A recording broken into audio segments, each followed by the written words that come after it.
ٹیلی vision کا دیکھنا کیسا ہے کہ آج پوری قوم جو ہے وہ نتیجہ دیکھنے کے لیے کہ کیا بنا سپریم کورٹ کے ٹورنامنٹ کا جو پرویز مشرف اور وکلاء کے درمیان اور سیاسی پارٹیز کے درمیان تھا، اس کے لیے تو ٹیلی ویژن دیکھنا لازم تھا نا حکومت پر کہ اپنی قسمت کا فیصلہ وہ سنیں.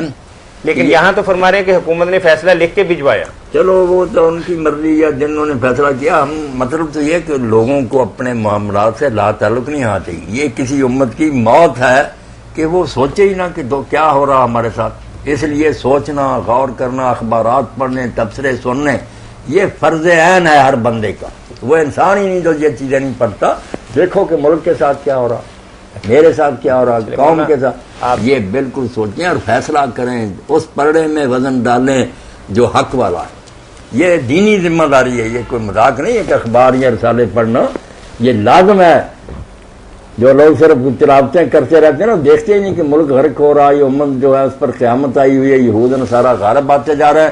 یہ بس ورد وظیفوں میں لگی ہوئی. مولانا برما کے اندر 1 لاکھ بخشو نکل آئے اور انہوں نے وہاں 3-4 مندروں کو نو گو ایریا قرار دے دیا.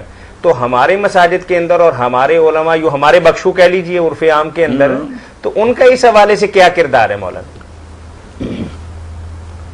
وہ سمجھتے ہیں کہ رویت حلال کمیٹی کا ممبر بنا دیا، امن کمیٹی کا کوئی نہ کوئی عہدہ دیتے ہیں، مراحت ملتی، تو وہ سمجھتے ہیں کہ کام پورا ہو. میں کہتا ہوں ابلیس کی مجلس شورا میں جو اقبال نے کہا، انہوں نے اپنی فتح کا اعلان کر دیا. بات وہی سچی ہے. اتنی آپ سے یہیں سے بات شروع کریں گے.